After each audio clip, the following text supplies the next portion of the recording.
So this week is unique. We're going to combine the end of a canto, Canto 3, with the last texts of that last chapter 33. And we're going to go back to review the very beginning of the canto. So we'll have the beginning and the end at one. Plus, there's a slight review from the second canto and how we got from the second canto to the third canto. So this will be an interesting blend of topics. So we'll go into it and begin. This is the last lessons of May, lessons 8 and 9, although we're in June now. Those lessons happened while it was still the May month. And we're at the end of chapter 33, the activities of Kapila. Sama, I'm going to read later that slide that I told you about. So you want to pick someone and we'll start. Yes. Okay. Hare Krishna, everyone. Nice to see everyone here. Lots of interesting topics this week that we'll get into now. But we'll start off reading with Manvantarji. Would you like to read?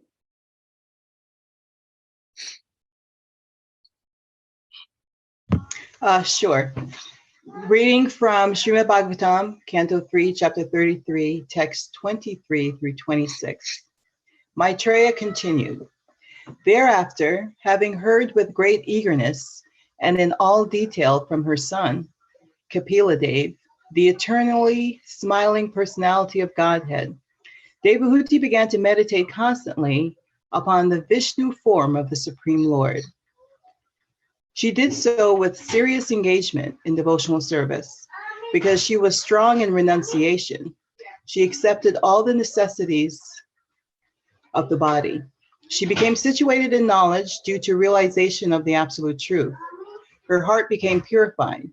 She became fully absorbed in meditation upon the Supreme Personality of Godhead, and all misgivings due to the mode of material nature disappeared. A little noisy out there. Yeah, I'm sorry. Okay. Her mind became completely engaged in the Supreme Lord, and she automatically realized the knowledge of the impersonal Brahman. As a Brahman realized soul, she was freed from the designations of the materialistic concept of life. Thus, all material pangs disappeared, and she attained transcendental bliss. Srila Prabhupada's purport. That is the perfection of Brahman realization, or the mystic yoga system or devotional service. At the ultimate issue, when one is fully absorbed in thought of the Supreme Lord and meditates on him constantly, that is the highest perfection. Bhagavad Gita confirms that one who is always absorbed in such a way is to be considered the topmost yogi. Devahuti was expert in accepting the real substance.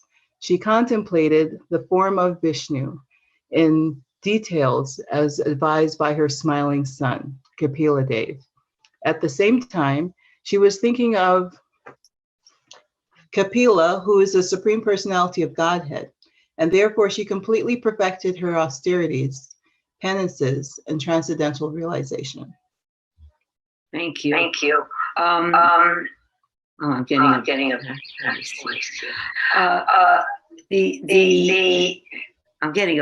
back voice here. Why are you getting an echo? Huh? I'm hearing myself, so I don't sound. It's kind of strange. Okay, I'll just continue. Manvantarji, do you have something to say about this? I was just impressed by the statement of Maitreya, because Devahuti's initial question was about, she's sick and tired of how the senses are aggravating her when Kardama Muni was on the verge of leaving home. And he answered the question, or the question was answered in terms of that transcendental bliss or realization, that peacefulness, that she attained, that this, all the inquiries and statements made by Kapila-dev has brought her to relieve her peace of mind. Good. Okay, yeah, this thing is still happening, but okay, so I have a question for everyone, and too bad Premananda's not here yet. Hopefully he will come. When we read these things about the topmost yogi and the most pious entity performing great austerities and must have performed so many pious acts in previous lives, this is actually, one might think, oh, I'm so exalted, which actually is not the proper mentality. And then one who is humble would think, no, I didn't do anything pious now. But having been in this material world for millions of births, it is our duty to understand why we're here and who we are. And it has taken us millions and millions and millions of births returning to the body of Mahavishnu to have finally come in contact with devotees. So, when you consider all we've been through to come to this point, great good fortune, pious acts have to be there, and piety is actually supposed to be the proper way to act. Although now we don't see much of it. This is the life is supposed to be filled with pious activities. Our motivation has to be pious, not detrimental to other living entities, offensive to God and offensive to ourselves even. So if we dig a little bit deeper, we can understand that there's nothing to be proud of, really. There's nothing to be proud of. We are mercy cases. We are getting the mercy. Lord Chaitanya came to save the most fallen. We must have done something throughout our eternal evolution to make us finally come to the point of being recognizably sincere to get out of this material world. But this kind of comparison, which we see over and over again, is not to make us proud, rather to make us grateful. Okay? Okay. Before we go on, there was one beautiful thing here. I didn't catch it until she read it so nicely. There it says, thereafter, having heard with great eagerness and in all detail from her son, Kapila the eternally smiling personality of Godhead. What a beautiful description. She began to meditate constantly upon the form of the Supreme Lord. Does anyone remember how Kapila Dev instructed his mother? Notice that the smile of the Lord is included in this description. Who can remember the smile of the Lord and how Lord Kapila Dev explained to Devahuti about that smile? And all right. He said that the smile of the Lord, okay, if I have it right, can dissipate, oh God, dry up miseries of the living entity just by seeing his smile. I'm getting confused with his laughter, because the laughter of the Lord is something that one should meditate on. He also said that. Okay, same thing, sure. Sorry. Right. The smile of the dries up the ocean of tears. Yeah. Dries up the grief of the living entity. Sorry. It actually makes one pleased at heart to meditate upon the smile of the Lord.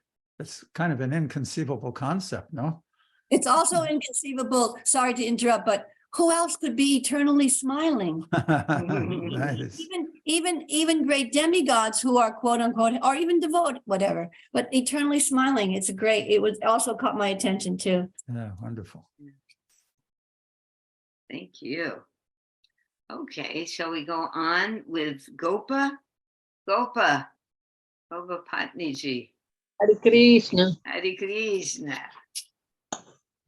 Srimad Bhagavatam 3:33-27.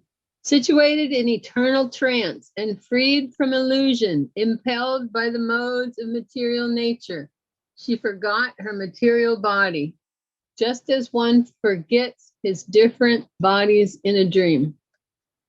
Purport by Srila Prabhupada. As long as we are conscious of our bodily existence, it is to be understood that we are living conditionally under the three modes of material nature. When one forgets his bodily existence, his conditional material life is over. This forgetfulness is actually possible when we engage our senses in the transcendental loving service of the Lord. In the conditional state, one engages his senses as a member of a family or as a member of a society or country. But when one forgets all such membership in material circumstances and realizes that he is an eternal servant of the Supreme Lord, that is actual forgetfulness of material existence. This forgetfulness actually occurs when one renders service unto the Lord. A devotee no longer works with the body for sense gratification, with family, society, country, humanity, and so on. He simply works for the Supreme Personality of Godhead, Krishna. That is perfect Krishna consciousness. A devotee always merges in transcendental happiness, and therefore he has no experience of material distresses. This transcendental happiness is called eternal bliss. According to the opinion of devotees, constant remembrance of the Supreme Lord is called samadhi, or trance. If one is constantly in trance, there is no possibility of his being attacked or even touched by the modes of material nature. As soon as one is freed from the contamination of the three material modes, he no longer has to take birth to transmigrate from one form to another in this material world. Oh, this is good news, but it's a little confusing. So what does that mean? That when he forgets, how do you forget that? How do you forget your body? How do you forget your identity with the body? Because, no matter how Krishna conscious one might be, you're still walking around in it. And how do you forget that? How do you forget that? And as soon as you remember, then you get stuck in Maya. So if I think I'm a wife, I'm a mother, I'm a Sankirtan devotee, or even, any identity that we have in this world, that makes us in the bodily concept. This is confusing. What do you think about that? I got a long way to go. Got a long way to go. Well, it should take within a minute. Go on. Prabhupada gives the recipe, and I know a lot of devotees, that perform great austerities and penances and come to these realizations. And I don't know, as an aspect of doing service, when you do service, you kind of forget, of these things. Yeah, it's true. We think of it. That's the point. That's exactly the point. We've all experienced, everyone has experienced when you're totally absorbed in something. I mean, you're really there. You're into that, and I'm sure people have experienced time just goes by. It's imperceptible during that time. I'm thinking while we're reading this about the sage Samiki Rishi. Does anybody remember who he was? He was the sage that Maharaj Pariksit went. He was thirsty in the first canto we read, and he went to his hut. And the sage was sitting in trance in his hut in complete meditation and didn't welcome King Pariksit. When Maharaj Pariksit, all he wanted was some water. So he thought that the yogi may have been feigning and faking that he was in such samadhi. So he took a dead snake and put it on the rishi's neck, and thus he was cursed by the son of that rishi. But the point was that rishi was so absorbed, that samadhi in the Asta, the eightfold Hatha Yoga system, eightfold yoga, where the stage of samadhi is that one is so completely absorbed that they're not aware even of the outside world. So in the same way, the idea that Kapila Dev has instructed Devahuti, and we read about it, and I included one of the famous verses about the gopis, when they were doing their daily activities, threshing rice, cleaning clothes, whatever they would do, they were so absorbed in Krishna that's all that mattered. And that is by this practice, by sadhana bhakti, Vaidhi sadhana bhakti, then Raganuga sadhana bhakti, gradually prema develops. And when one is in true love for Krishna, then all activities become that absorbing by nature, because that's the nature of the soul. Wow. Okay, that is something to look forward to. I want to do that today. There's no immediate way, right? Well, if we keep on doing it. So I've heard that sometimes it's hard to see how much progress you're making in this life. It's hard to see, but it doesn't mean that you're not making progress. Just like a marathon runner, if the numbers aren't there, he's running and running and running. He doesn't know, but he's getting closer to the end. I just thought of that example, So it's imperceptible. Imperceptible. Oh, imperceptible. Okay. So let's go on with Tisha. Would you like to read, Tisha? Yes, thank you. Okay. Hare Krishna, everyone. Verse 28 and 29. Her body was being taken care of by the spiritual damsels created by her husband Kardama. And since she had no mental anxiety at that time, her body did not become thin. She appeared just like a fire surrounded by smoke. Because she was always absorbed in the thought of the Supreme Personality of Godhead, she was not aware that sometimes her hair was loosened or her garments were disarrayed. Purport by Srila Prabhupada. In this verse, the word Deva Guptam, which is protected by the Supreme Personality of Godhead, is very significant. Once one surrenders unto the service of the Supreme Lord, the Lord takes charge of the maintenance of the devotee's body, and there is no need of anxiety for its protection. It is said in the second chapter, second canto of Srimad Bhagavatam, that a fully surrendered soul has no anxiety about the maintenance of his body. The Supreme Lord takes care of the maintenance of innumerable species of bodies. Therefore, one who fully engages in his service will not go unprotected by the Supreme Lord. Devahuti was naturally unmindful of the protection of her body, which was being taken care of by the Supreme Person. Wow, that sounds good. What do you think of that, Tisha? Yeah, that sounds it's unimaginable to me. Do you know what I mean? It's like it's beyond what I guess I can conceive of for my own self. I see. What is it based on? This? What do you think it's based on? I mean, you're reading it, and it's unimaginable. Just because the care that you have to give your body on a daily basis, or pains, or thoughts, or everything. It's just unimaginable to not have those. Well, that doesn't necessarily mean that you won't have pains, but to understand that Krishna is giving you the pain, giving you the healing, giving you everything. It's his plan, and that's what's the word? What's the word that we have to have that will make everything? We accept everything because it's Krishna's plan. Surrender. Surrender and faith. We have to have faith, and faith is built on knowledge. So we have to have faith that Krishna, I'm serving him, he will take care. Right? So it's also it's cultivated. The word cultivated is often used in bhakti, the sense of bhakti. Although it's the nature of the soul,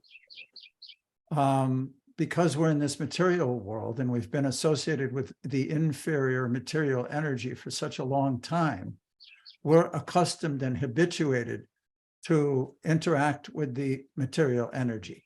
The whole practice of bhakti is a gradual process by which we become freed from that. There's actually a nice verse that Rupa Goswami wrote in the Nectar of Devotion. Seva sadhaka rupena siddha rupena chatrahi tad bhava lupsana karya brajloke anusarata. And it means that seva sadhaka rupena. Rupa means form. Seva means performing service. And sadhana means the regulated practices. Seva sadhaka rupena. One should perform his activities or her activities as a matter of regulation. Seva and perform devotional service. Seva sadhaka rupena. Siddha rupena chatrahi. But while performing those activities, one should be meditating on his or her spiritual nature and spiritual form. Siddha rupena chatrahi. Perform those activities with that in mind. Tadbhava lupsana karya vrajloke anusarata means that the bhava, the emotions, the mood, tadbhava lupsana karya, means vrajloke anusarata means following in the footsteps of those who love Krishna, the Brijbasis, vrajloke, the residents of Braj. So it's a beautiful verse which kind of encapsulates how by practice one becomes perfect, which is like an axiom everyone knows. Wonderful. That's beautiful. Thank you. Rupa That was so Goswami. beautiful. Hare Krishna. Well, okay, let's go on. The only thing that can follow that is the Bhagavatam itself. Let's go on with Nanda. Would you like to read, Nandaji? Yes, thank you. Third canto, 33rd chapter, verse 31 and 32. The place where Devahuti achieved her perfection, my dear Vidura, is understood to be a most sacred spot. It is known all over the three worlds as Siddhapada. Dear Vidura, the material elements of her body have melted into water and are now a flowing river, which is the most sacred of all rivers. Anyone who bathes in that river also attains perfection, and therefore all persons who desire perfection go bathe there. Okay. Do you have something to say about that, Nandaji? Well, I was just reading about the Ganges, you know, how the Ganges is a sacred river, but when she was coming, she was in anxiety. She didn't want to come because everyone would go bathe there and they would deposit all their sins there. And then she would be overburdened with the sins of the pilgrims. And so she was wondering what was she going to do. And who was it? The Lord assured her that not to worry. When the pure devotees go there, the topmost devotees go there and bathe, then they will purify it again, and you won't, and you know, bring it to the highest level. So Prabhupada always recommends that when you go to sacred places to take bath, you also hear from the pure devotees who are present there, because they are the ones who actually give potency to the sacred places. Oh. So do we have to go to a sacred place for that? No, What is it? No. Oh, simple go to Srimad Bhagavatam and take a bath. Hare Krishna. Thank you, Nandaji. Okay, well, Sean. One note about this place. Oh, yeah. The river that, because I did a little research trying to find Siddhapad. This is a place in Gujarat called Siddhapur that has a temple where there's a deity or images of Lord Kapila Dev and Devahuti. It's become a real big place, just like Lord Chaitanya went to Gaya to perform the Pinda ceremony for Jagannath Misra, his father. After he had passed, there are Vedic rituals that one performs to benefit the departed. So all the male and people go to offer their Pinda to male ancestors at Gaya, and they come here to Siddhapur to perform Pinda for their female ancestors, for their female forefathers. Oh, wow. Which is interesting. And also that river, which it mentions here, the sacred of all river, anyone who bathes in that river also attains perfection. No one's ever going to bathe, no one's going to bathe in that river nowadays because it's disappeared. It was the river Sarasvati, which no longer flows. Just like in Triveni, it's supposed to be the confluence of three rivers, Triveni, the Sarasvati, the Jamuna, and the Ganges. But anybody who goes there or looks at a map will see that only the Ganges and the Jamuna are at that confluence now because that river has since gone underground. But people still come here and bathe in this kund. Okay. Let's go on. We have 2 slides left and then a new way of, then we'll go right into the review, actually. So Sham, would you like to read? Sham? Krishna Dev devotees, Srimad Bhagavatam 333, text 33 to 35. My dear Vidura, the great sage Kapila, the personality of Godhead, left his father's hermitage with the permission of his mother and went towards the northeast. While he was passing in the northern direction, all the celestial denizens known as Charanas and Gandharvas, as well as the Munis and the damsels of the heavenly planets, prayed and offered him all respects. The ocean offered him oblations and a place of residence. Even now, Kapila Muni is staying there in trance for the deliverance of the conditioned souls in the 3 worlds. And all the acharyas, or great teachers of the system of Sankhya philosophy, are worshipping him. Purport. It is understood that Kapila Muni first went towards the Himalayas and traced the course of the river Ganges. And he again came to the delta of the Ganges at the sea now known as the Bay of Bengal. The ocean gave him residence at a place still known as Ganga Sagara, where the river Ganges meets the sea. That place is called Ganga Sagara Tirtha, and even today people gather there to offer respects to Kapila Dev. Right. Yeah. Okay, sorry. Have you been there before? No, I have not. Is that God? Anybody? Anybody? No, Kati, did No. you ever go? no, never went there. So What is? Go ahead. Go on. No. What is the visual here? Is This is the temple. okay. This is the temple of Kapila Muni at Gangasagara. Actually, as the Ganges comes into the delta plains of West Bengal and enters into the sea, the Bay of Bengal, it branches off. If you look at Google Maps, I should have, if I had thought of it, I would have put it here. It's beautiful. You can actually, just like it says here, that Kapila Muni first went toward the Himalayas and traced the course of the river Ganges. It's a famous trek that people make as pilgrimage. They go up into the Himalayas to the place called Gangotri, which is where the river Ganges flows out of the mountain on earth. And then the Bhagirathi comes down toward Hardwar, Rishikesh, and comes down into the plains of India, and then takes like a western turn and comes to Prayag and meets the Jamuna.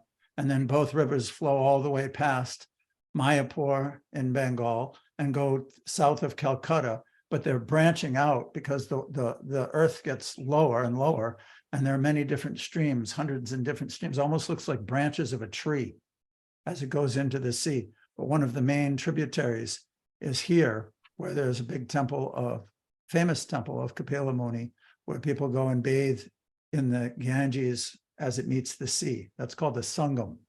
And Gangasagara, we'll read more about this place in the 9th canto, when it describes how the Ganges actually came to earth from outside the universe. Okay.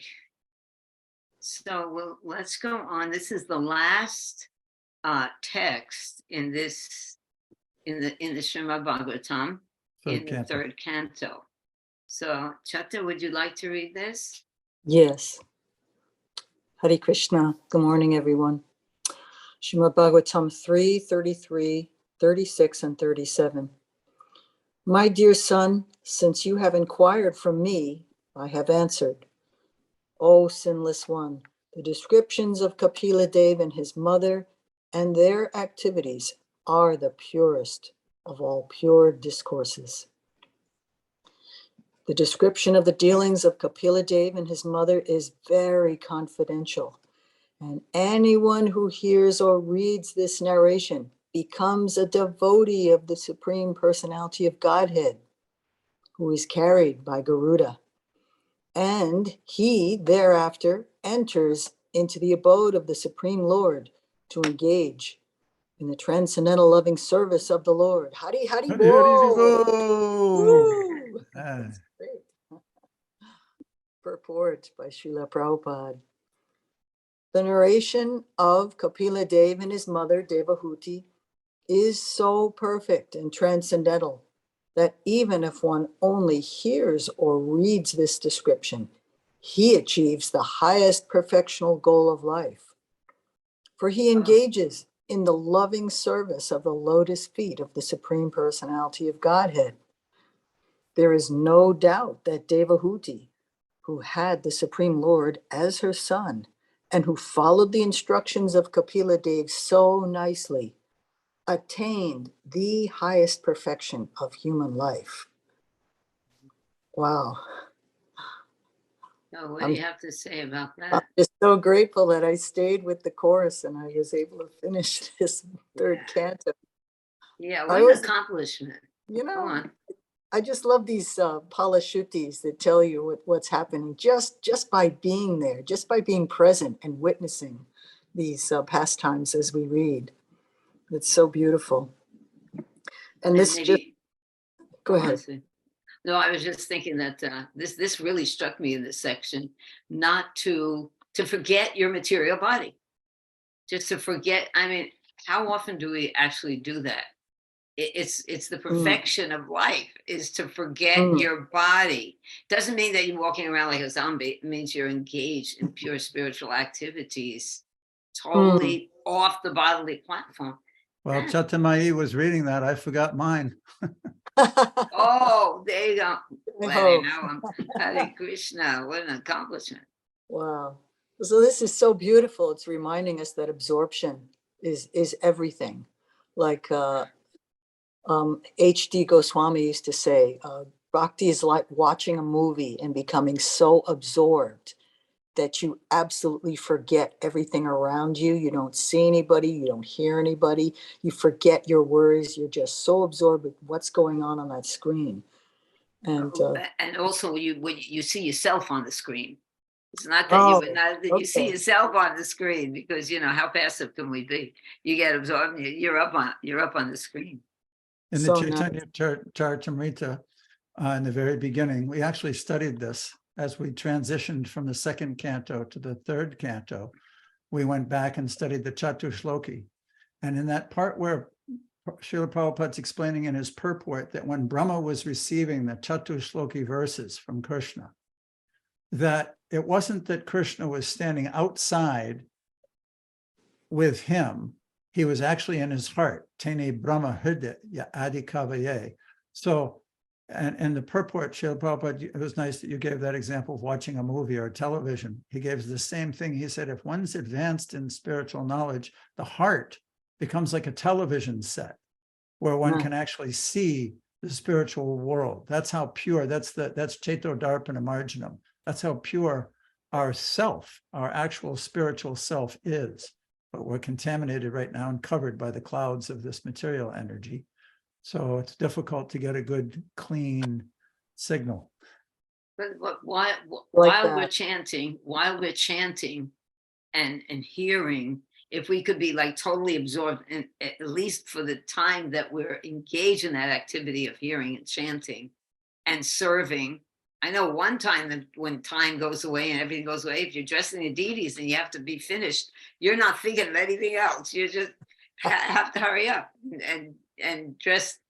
Oh my God, that's always very nerve-wracking, but yes, you're totally absorbed. You're totally absorbed.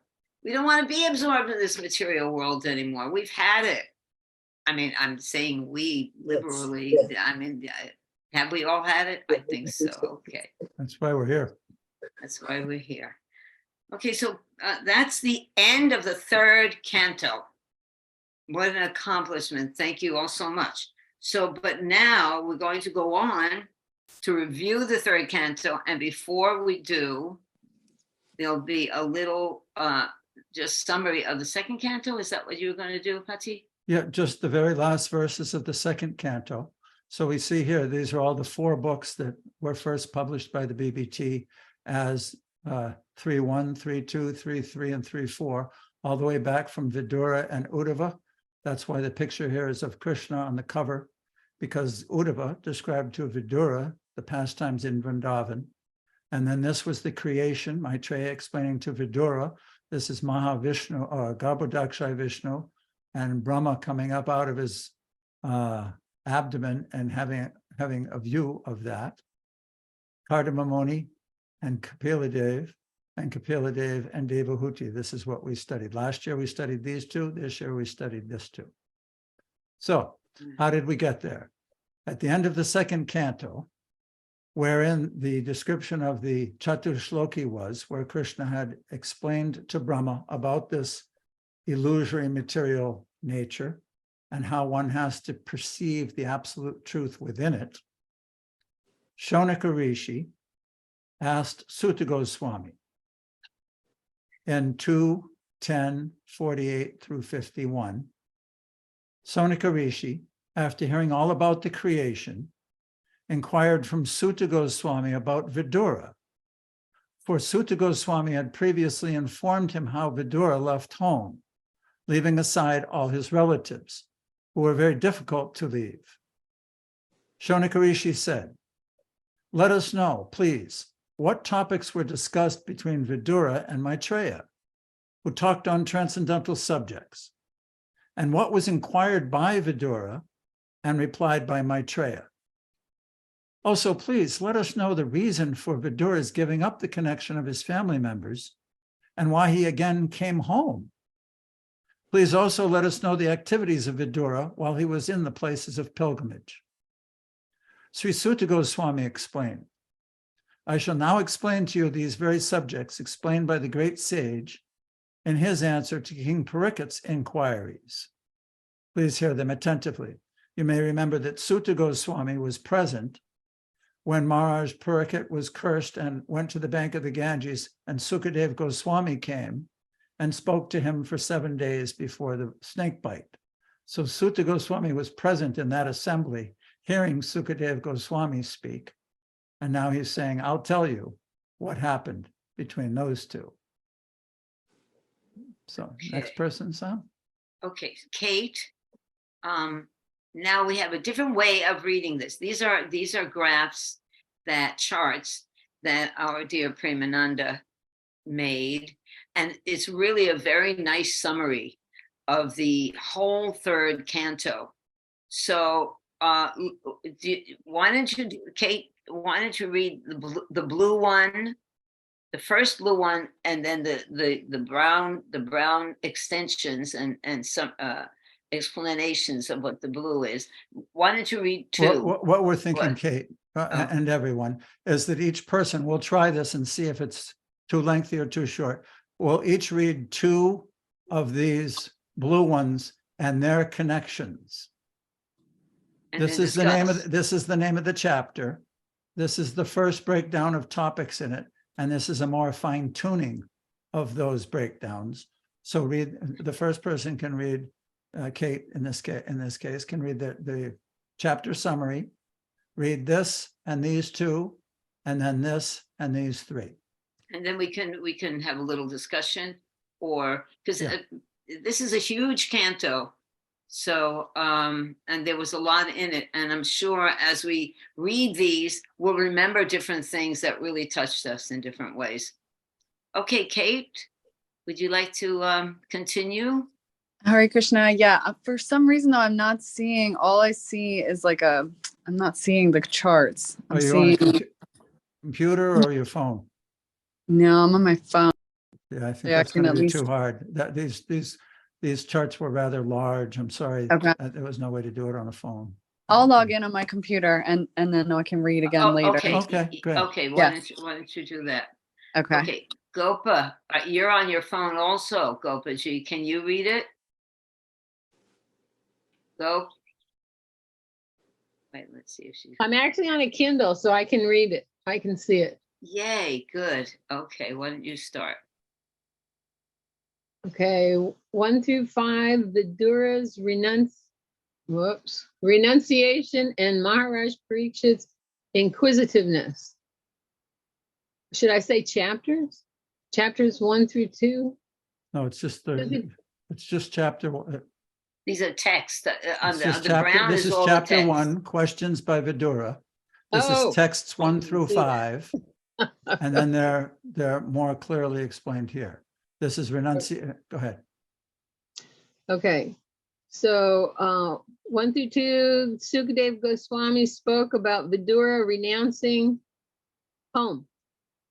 3 through 5, Parikshit inquired about Vidura, Maitreya, Samvada. Samvada means Samvada. instructions. Yeah, the yellow is hard for me to. Yeah, it's a hard we'll contrast. try to, yeah, that was a little difficult. Here, I made Going it a back little to bit. here. Okay, 6 through 16, circumstances leading to Vidura's leaving Hastinapura. 6 through 9, atrocities of Dhritarashtra and party. 10 through 13, Vidura's advice to Dhritarashtra. 14 through 16, Duryodhana insulted Vidura and Vidura left the palace, considering it an act of the Lord's Maya. So do you remember those Leelas? Can tell us anything about them?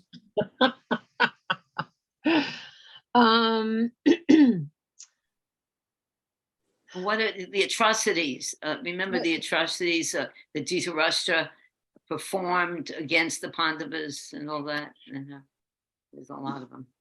Yeah, I remember more about Vidura telling Dhritarashtra that he should just give everything up and go.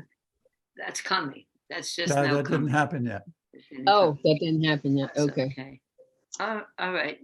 This is actually a conversation. This is going way back to when Vidura was Yeah. still in the palace prior to leaving home and going on pilgrimage. So what was happening was that the Dhritarashtra, and because of his attachment to his son Duryodhana, was engaged in so many political intrigues to try and get rid of the Pandavas, who were his brother's children. But because Yudhisthira was the eldest, he was the rightful king. But Dhritarashtra was the living, because Pandu had been killed and died. So he wanted his children to be in charge. And everybody who's read Mahabharata understands so many different atrocities. But Vidura, being the incarnation of whom? Who was Vidura an incarnation of? We read that in the first canto. Yamaraj. Very good. Dharmaraj, yes, Yamaraj, the Lord of Dharma. And he was an advisor to Dhritarashtra. So he was advising Dhritarashtra to act more according to Dharma and stop these improper intrigues against his brother's sons. Hearing that, Duryodhana became furious. And here we see circumstance. Duryodhana insulted Vidura, and Vidura left the palace, considering it an act of the Lord's Maya. He thought that Duryodhana was in Maya, but it was also the Lord's arrangement. So even after he'd undergone so much years and years of putting up with this, finally he left. He wasn't going to do it anymore. Actually, So that now- if you think about it, that we have to come to that point. We all have to come to that point in relation to the Lord's Maya. When we see it as the Lord's Maya to help us to get out, we have to come to the point of saying, I'm done. I'm done trying to manipulate and depend upon the material energy for my happiness. It's really fantastic. We are very fortunate to have these great examples before us. All right, so Pati, should we just go on now? Yep. Thank you, Gopaji. So this is a great one. Mandantara, would you like to read about Vidura's pilgrimage? Yeah, Vidura's pilgrimage, text 17 through 25. Traveled to different places like Prabhas, places of the bank of Saraswati, visited temples and deities of Lord Vishnu. Text 20 through 23. At Prabhas, Vidura came to know that all his relatives died. Text 24 and 25. Vidura met Uddhava at the banks of the Yamuna. You know, I was thinking about this because I've been living with that pilgrimage of Vidura. And I was thinking back then, one of the reasons why he went through that elaborate statement about all his relatives with Uddhava was because I was thinking maybe no one recognized Vidura because he had given up everything and he was basically on foot. And maybe Uddhava needed to hear of all the different relatives to show familiarity. You think? I don't know. I was just thinking that. In the details of the chapter, when Uddhava met Vidura, after his pilgrimage, and I was thinking he was probably unrecognizable because he wasn't wearing. I presumed he wasn't wearing his symbols. Yeah, and all that. He was unrecognizable, having performed so many austerities. Yeah, exactly. He probably had a beard. Certainly wasn't wearing the king's emblems and those kind of things. Right. Yeah. So I was thinking about that. That's a good thought. Yay. Krishna. Very good. Amritara often reads things deeply. Try Try unmuting and remuting. Okay.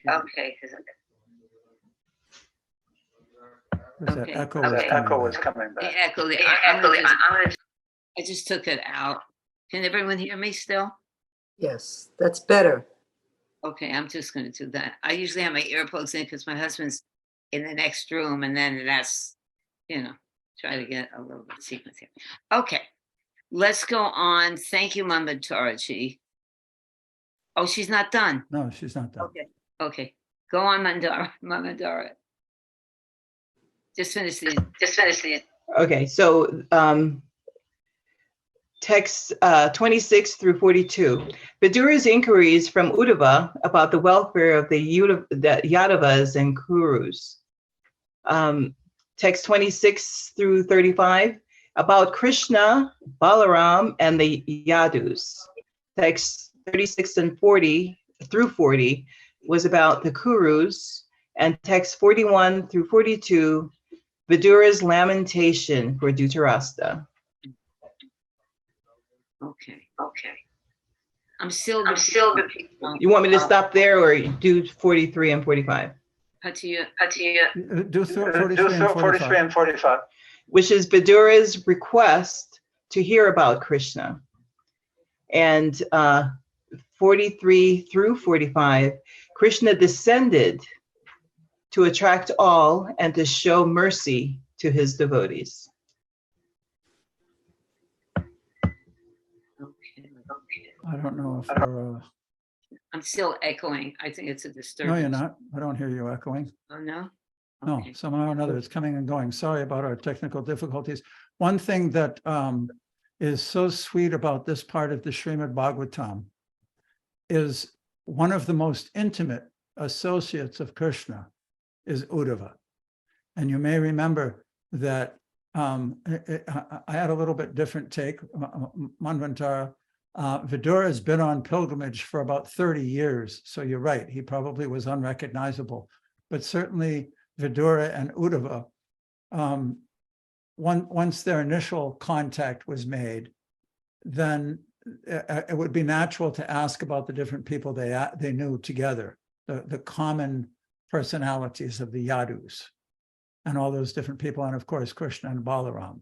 So once all that was established, then Vidura wanted to know further. He wanted to know more about Krishna, because both of them were very dear devotees to the Lord. So it's a very sweet exchange between these two that's been established and set up here. So now Uddhava will go into descriptions of the Lord Sama. Why don't you share a little bit about how dear Uddhava was from your recent readings in Gopala Champu? Well, this was the last chapter of the Gopala Champu. Uddhava knew so much about the mentality of the gopis, the pure devotees of Braj, but he was like Rohini.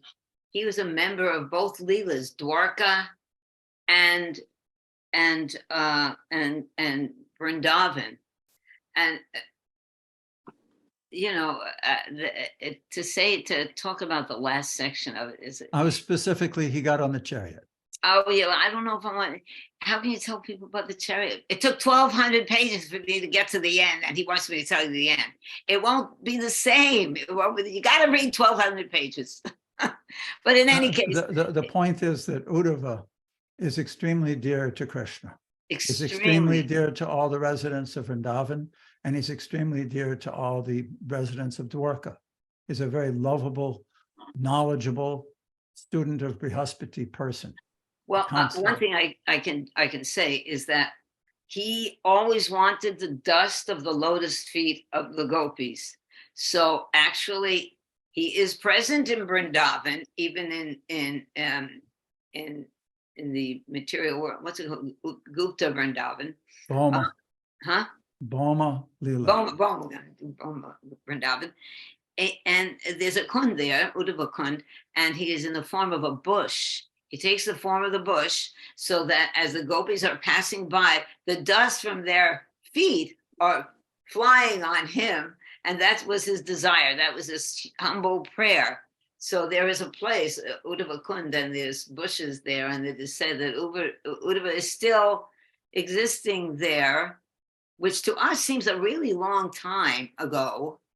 But we were just discussing this morning that time is really relevant. We're teeny and we're here and gone in half a second, but Uddhava is still present, experiencing the glories of Bhoma Lila in Vrindavan. I think Tisha had a question. I Comments? didn't catch the name of the book. What book? Gopala Champu. Well, you have to read the Krishna book first, but Gopala Champu is by Jiva Goswami. Okay. And I must tell you, I got up every day. I get up to chant. I have to read. And then when we went away this last time for a couple of weeks, I couldn't stop reading. In fact, my back was hurting because this book, you have never seen a book like this, 1,200 pages, a heavy book. And I just couldn't put it down. It was the most magnificent thing to hear about the pastimes of Krishna. It's just one day you must all read that book. Gopala Champu by Jiva Goswami. Unbelievably wonderful. Chatta, did you want to say something, sweetie? Hari Bol, yes, I was, as you mentioned, Uddhava, still being present at Uddhava Kund reminded me of being still present at Ganga Sagar. That's Kapila Dev. I'd like someone to give an explanation of how this is possible. In what form are they still there? Is it just on a subtle level? Or Bhakti, you should take this because we had a discussion about the same thing. And then my conclusion was time is relative, for sure. For us, it's like, it was just a little while ago for Kapila Muni, but for us, it's like eons. Bhakti, what was your understanding Well, of that? just like you just said, there are different ways the Lord manifests. Obviously, nobody can go there and just see him in a physical form, but Shastra describes that he is there. Also, Vyasadeva is still living up in Badrik Ashram,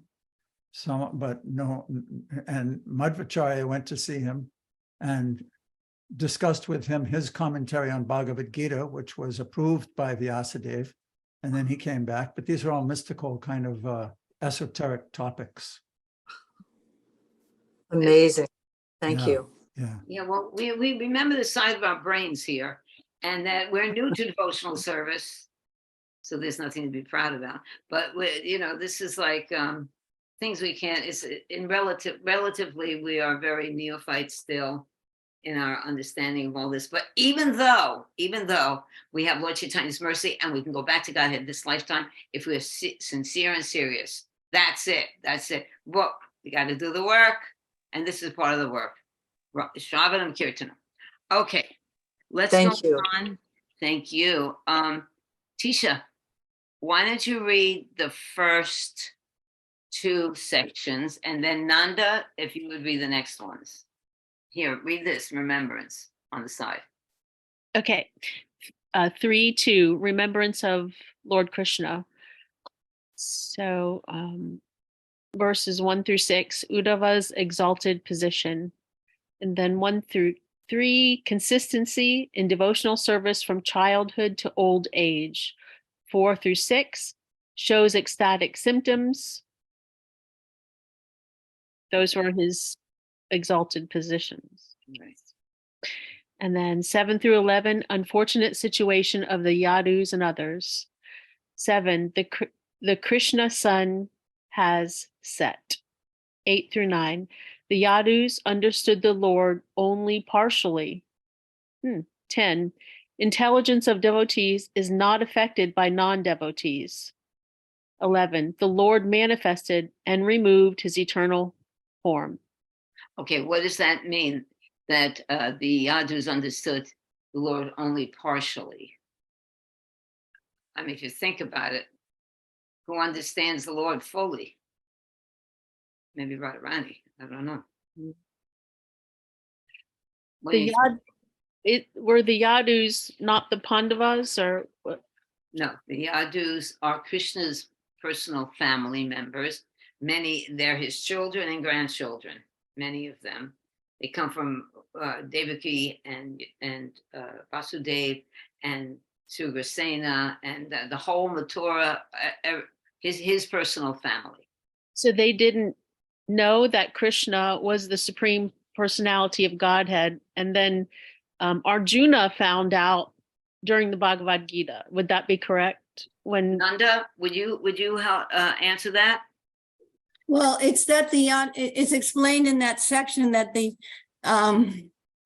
Yadus, they understood Krishna was the Supreme Lord. There's different levels of realizations. So they understood Krishna was the Supreme Lord, but they didn't really get his intimate relationship and his, Bhagavan realization. They just understood his Aishvarya or opulent aspect a little bit, but that's only a partial understanding of the Lord. It's not the complete. There's Brahman realization, there's Paramatma realizing the Lord's in the heart, and then there's Bhagavan realization that yes, the Lord's the supreme controller, yes, he's this, yes, he's that. But he has a complete personality, a complete absolute personality in pastime, place, and place of his own, separate from all his other quote unquote business. Right. That's Gopala Champu, just so you know. Mhm. Okay. Thank you, Nandaji. Haribol. Okay. Do you want to continue reading? And then after Nanda, Kate, if you're all set up there, then you can continue. Yes. Okay. So 12 to 14 is Uddhava remembers the attractive beauty of the Lord. And in verse 12, his beauty astonishes even Lord Vishnu. Excuse me. Thus his form is the ornament of all ornaments. And in text number 13, his beauty is displayed at the Rajasuya sacrifice. His beauty displayed at the Rajasuya sacrifice surpassed the dexterity of Brahma. 14, the gopis couldn't finish their household duties remembering him.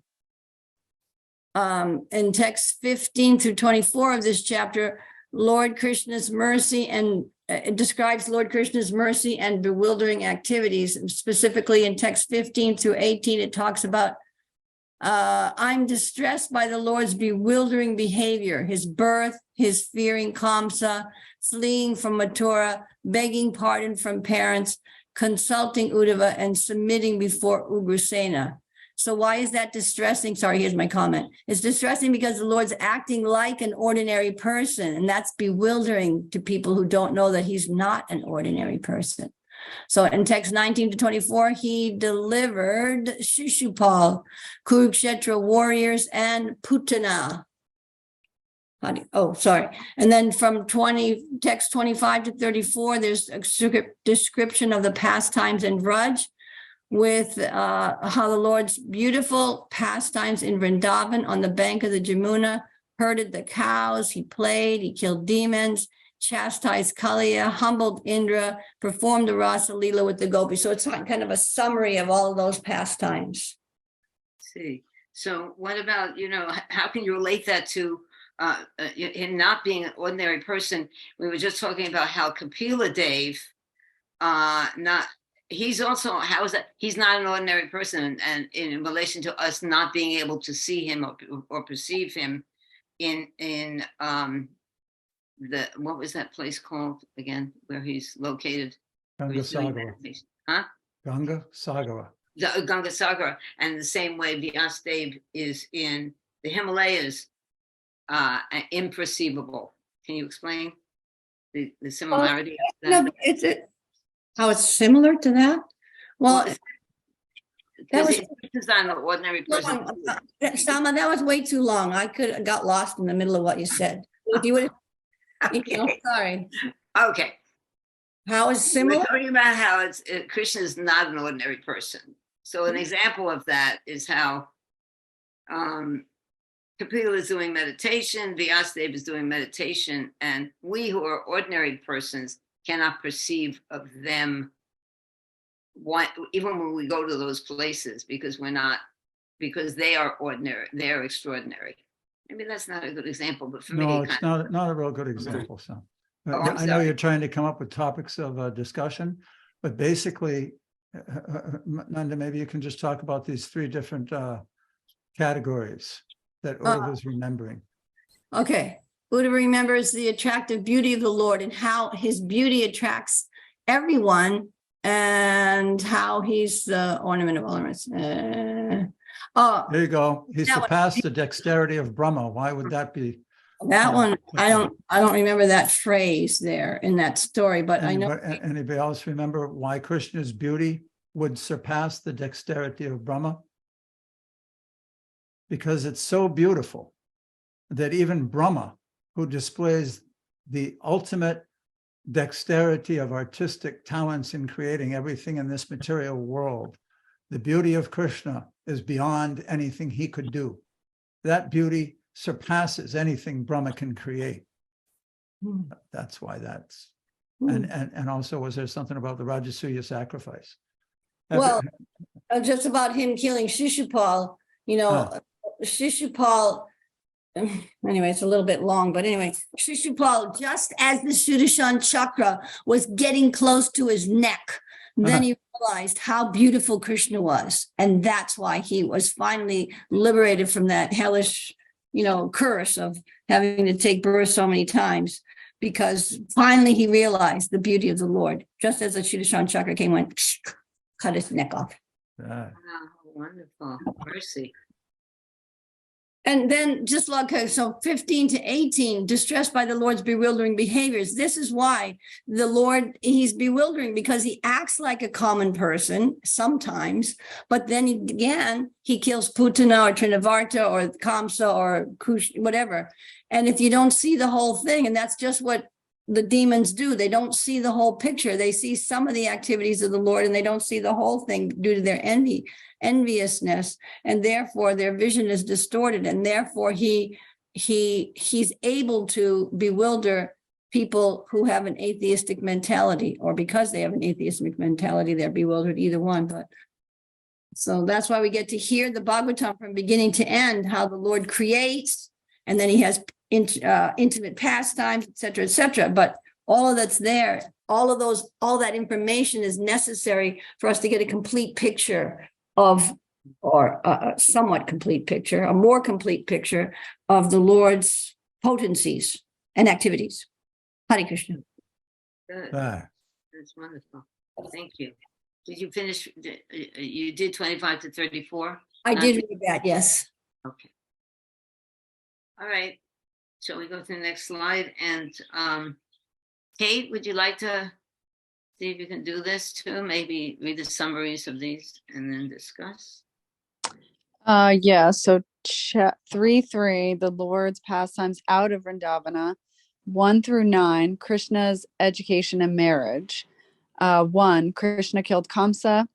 2, Krishna learned all the Vedas from Sandipani Muni. 3 through 5, Krishna married Rukmini. I'm still on my phone. Nagnajiti brought Parijata for Satyabhuma.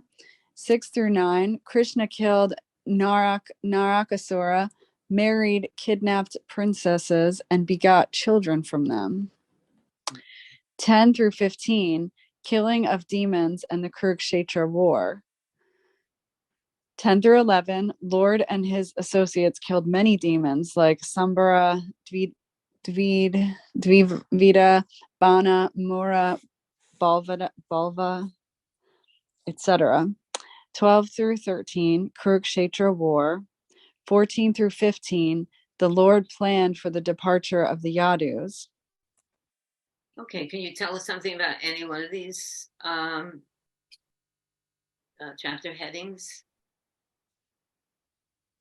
I mean, just that it's also amazing, all of his pastimes. I mean, every single one of them. It's he kills demons, he marries all the princesses, he's able to have all these children, he's able to do all these. This is more, I guess, of his this is not this. He is in these pastimes, he is a person, but he's definitely not an ordinary person. He's able to do all this stuff. Right. Marry 16,108 women and have Yeah. 10 children in each one of them. That's the Yadu dynasty. That's the Yadu dynasty. Amazing. And still we can have a relationship with Krishna, even though this is extraordinary, right? Okay. Why did you go on reading, Kate, the rest of that slide? 16 through 23, Krishna and Dwarka. 16 through 18, Krishna established Yudhishthir as the emperor, induced him to perform 3 horse sacrifices, and protected Parikshit. 19 through 22, the Lord enjoyed life in Dwarka, followed Vedic customs, was situated in knowledge, and finally exhibited detachment. 23, only devotees can understand the Lord's activities. 24 through 28, events leading to the annihilation of the Yadus. 24, by Lord's will, the sages cursed Yadus. 25 through 28, Yadus went to Prabhasa Kshetra, engaged in rituals, and gave charity to the Brahmanas. Okay.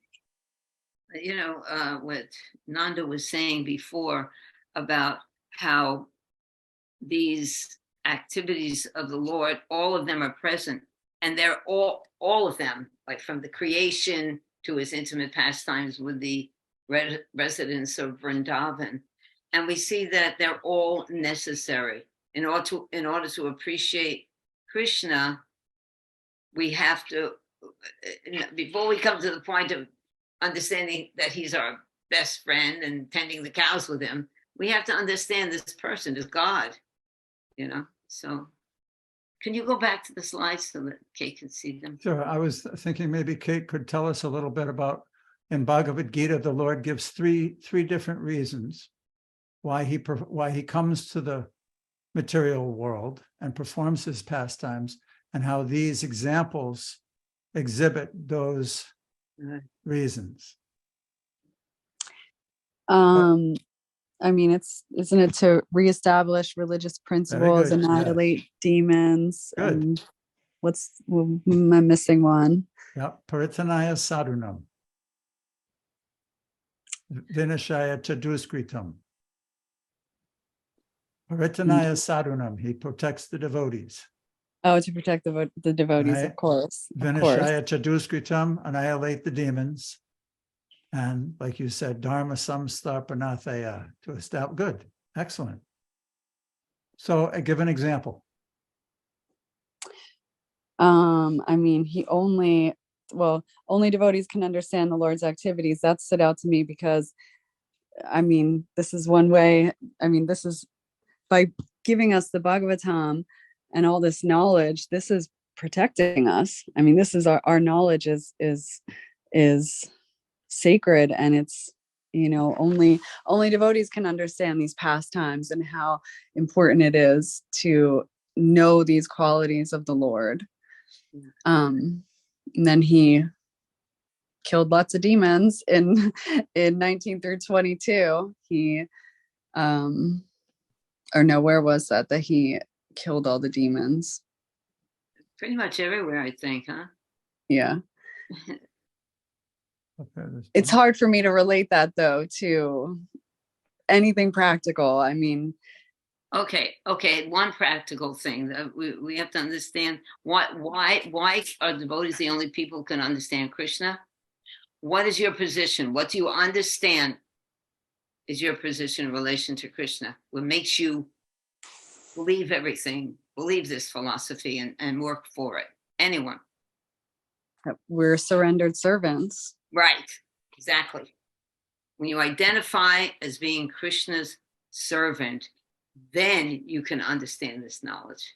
That's what only devotees can understand. Who's going to believe that out of some big, huge, enormous entity, a lotus flower comes and there's Brahma, the creator of the universe? I mean, these things but devotees, very sacred, you believe this, but other skeptical people might not believe these things just because you can't see it with your very small vision. Very good, Kate. That's perfect. Surrendered servant of Krishna. Do you want to go back? Is that the last one? That's the last one. This is the end of the third. No, Oh, wait a minute. now there's one more chart. Oh, there's one more chart. And then for the next few lessons, there will be other charts. And I think the forums will be about referring to any of these pastimes and how it affected you. Okay, so how about Chatamayi? Would you like to read, and then Sham? Hare Krishna. Okay, this is now chapter 4.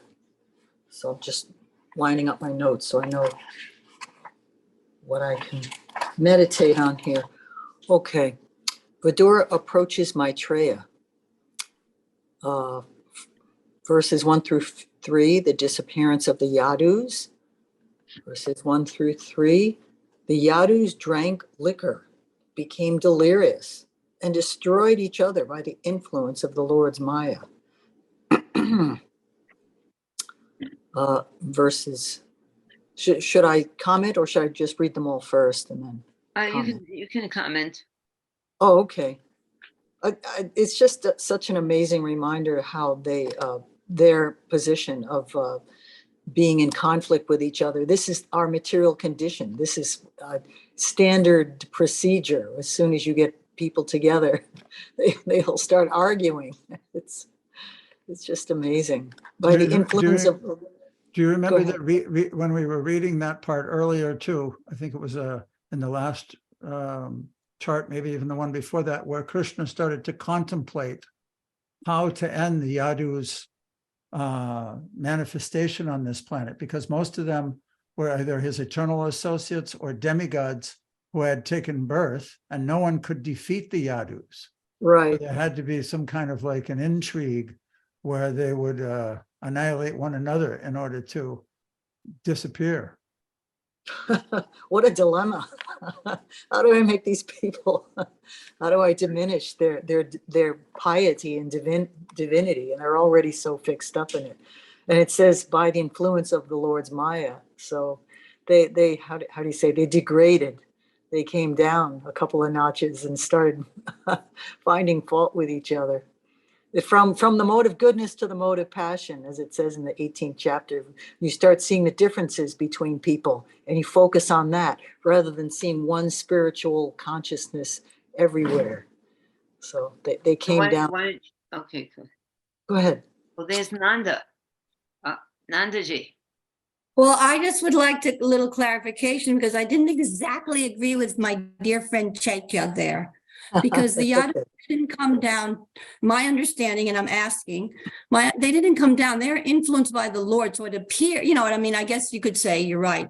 It appeared that they came down, but they're highly elevated souls. And it being influenced by the Lord's Maya means his yoga Maya, his internal potency. Is that correct? Or am I jumping to the wrong conclusion there? Good question. Yeah. I would say that's exactly what it is. The Lord contemplated how to end their manifestation, and therefore, who was it that cursed him? Gantari. Tell that story. Well, Gantari was it when she told Duryodhana to come naked into her to see her and pay obeisances in the morning, because all Vedic children come and pay their obeisances to their parents in the morning, no matter what age they are. But Gantari wore these blindfold her whole life. So she said, "You come naked totally." And then she was going to take off the blindfold, and then his body would be like steel, and no one would defeat him in the war. So lo and behold, he met Krishna on the way, and he was walking naked in the palace on the way to his mother's room. He said, "Where are you going like that?" And "I'm going to pay my obeisances to my mother." He said, "Like that? Put something on." So he goes into see Gantari, who for the first time is seeing her son. And she said, "Why didn't you come naked?" "I met Krishna." What can you do? You met Krishna. So that's why he was ultimately, Bhima killed him by attacking his hips, his middle section. And she became so angry at the end of the war, at the end of the battle, that she cursed Krishna, that you too, due to internal strife, your family will be totally destroyed, because she saw the destruction of the whole Kuru dynasty. Hare Krishna. Krishna puts on a drama. This is okay. Let's finish Story. this. That's a great pastime. Thank you so much. All right. Pretty much proving it was Krishna's Yogamaya, since it was his plan. That's the Okay. point. It's Krishna's Yogamaya. Okay, so I You think. can continue. Okay, continue. Verses 4 through 13. Lord Krishna met Uddhava and Maitreya Rishi. Verses 4 through 8. At Dwarka, the Lord told Uddhava to go to Badarik Ashram. But Uddhava followed him to Prabhas and saw Krishna sitting under a banyan tree. Amazing. 9. Maitreya arrived there out of his own accord. I have a question about that. How is it that he had his own accord? It mentions in the purport that he was there if there was some agyata sakriti. So in that sense, he wasn't really conscious that he was going to visit Krishna. No, his own accord. His own accord means by his own desire. Oh, okay. So he was seeking him out. He was actually deliberately looking for Krishna. Okay. Thank you. Verses 10 through 13, the Lord was more attentive to Uddhava. Knowing your desire for my association, I award it. This is your last life. I spoke the Chatur Shloki to Brahma. So beautiful.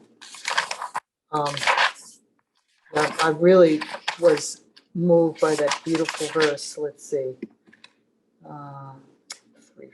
All right. Okay.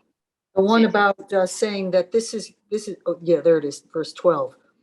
O honest one, your present life is the last and supermost, because in this term of life you have been awarded my ultimate favor. Wow. Now you can go to Vaikuntha.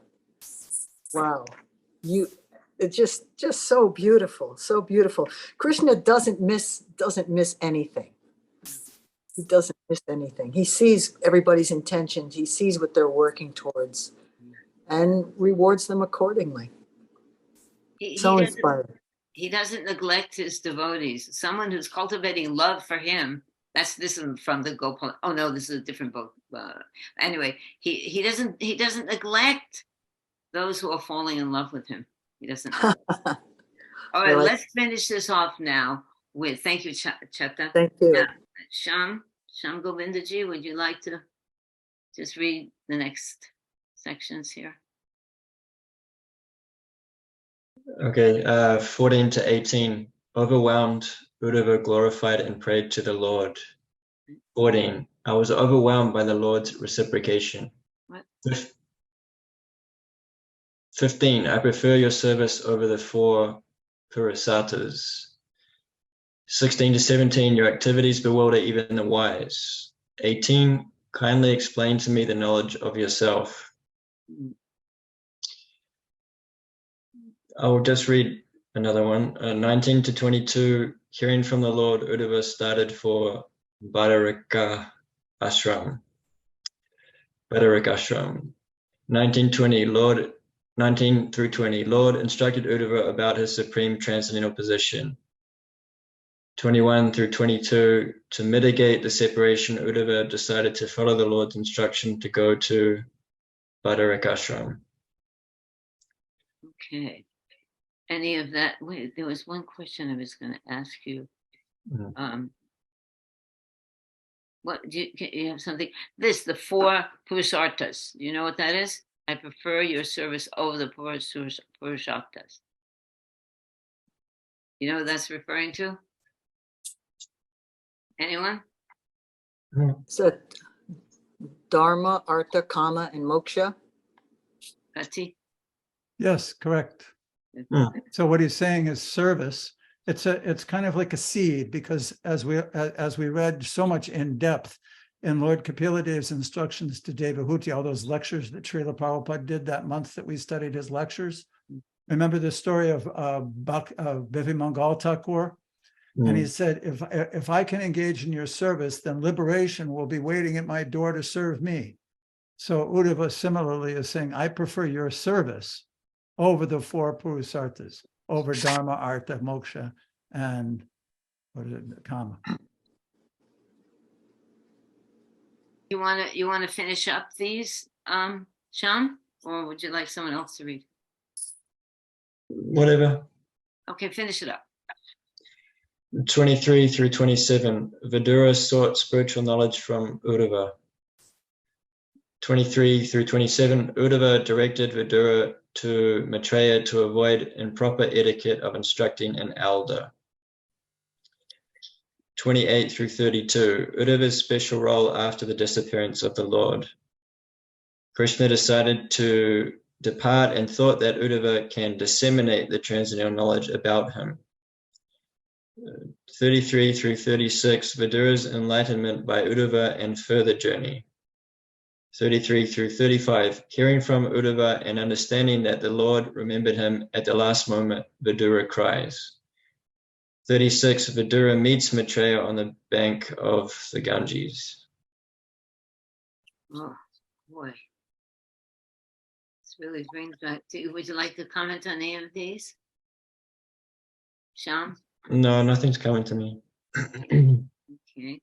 Actually, I love the way the story has, just encapsulating it in an outline form, gives a little more emphasis on the narrative of how the pastimes are unfolding.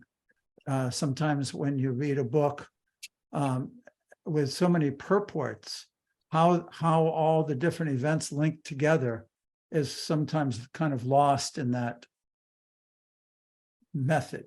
But here, going back and looking at the just the topics pretty much of the whole narrative, we can see how Vidura left home, how and why he left home, how he went to the banks of the Jamuna and somehow or another by Krishna's arrangement met Uddhava.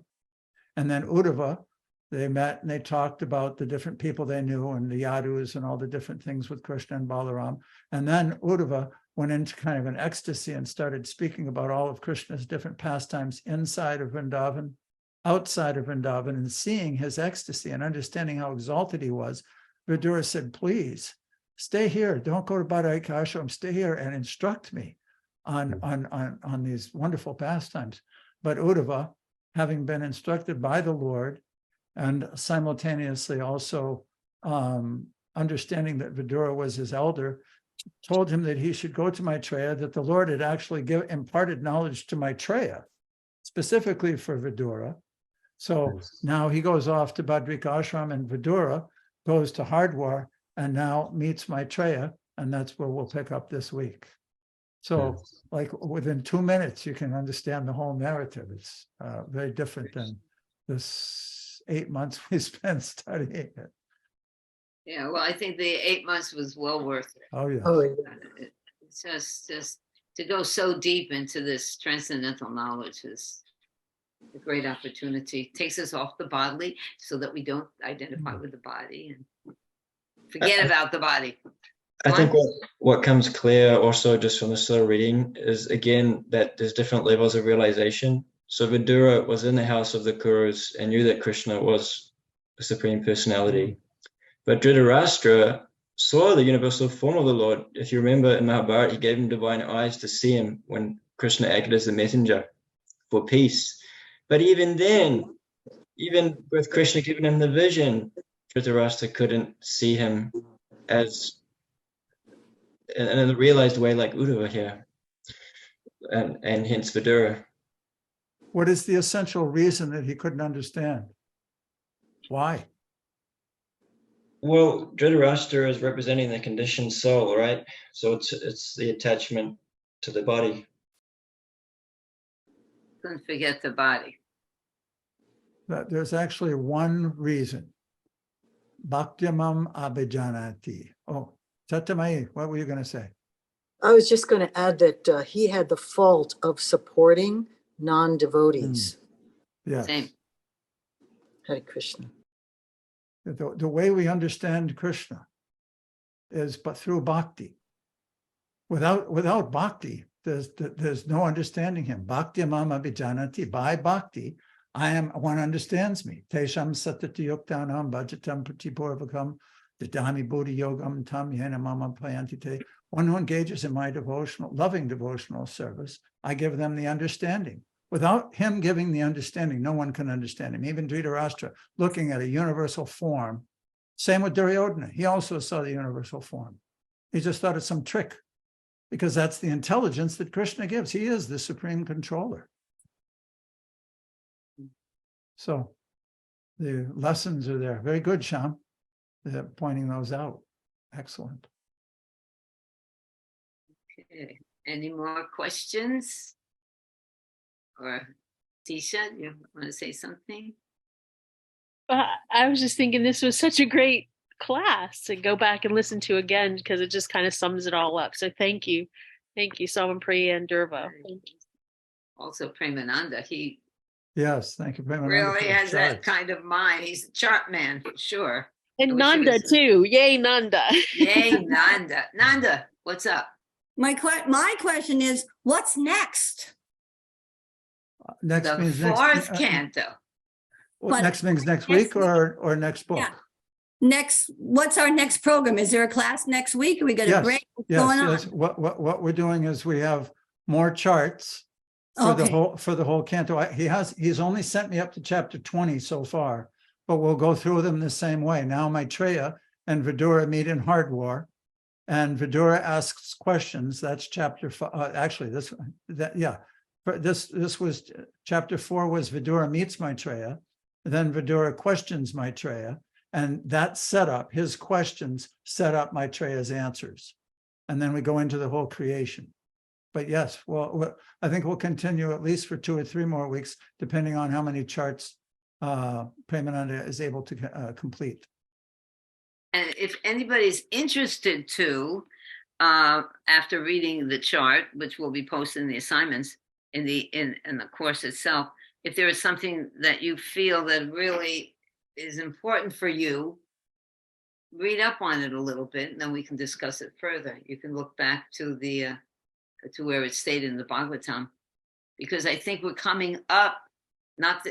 Is it next week? Anyway, the Pilgrim's Progress that Vidura speaks about was one of my personal favorite topics. The Pilgrim's Progress. I just felt like it was such a we're on a Pilgrim's Progress. It was so much to learn from that section. So if there's something that you find that, in fact, that would be almost like an assignment, but I don't like to, whatever you feel, but everybody should find something that they're excited about that we've read, and then you can share it, because this was a huge study. This was huge, 2 years of like intense study. It would be nice to see what everybody got out of it in your own personal heart, which section, if you're into it. Okay. Oh, Thank you, everyone. Thank Oh, hold it. you. Oh, okay, Nanda. Oh, Yes, Nanda's okay. smiling. We like that. Jai, Vanchakapatibhischa, Kripa Sindhu Patitanam Pavanebhyo, Oh, Vaishnava. Thank you, Sama. Thank you, Dhruva. Hare Thank you, Krishna. Nanda, and everybody. Thank you.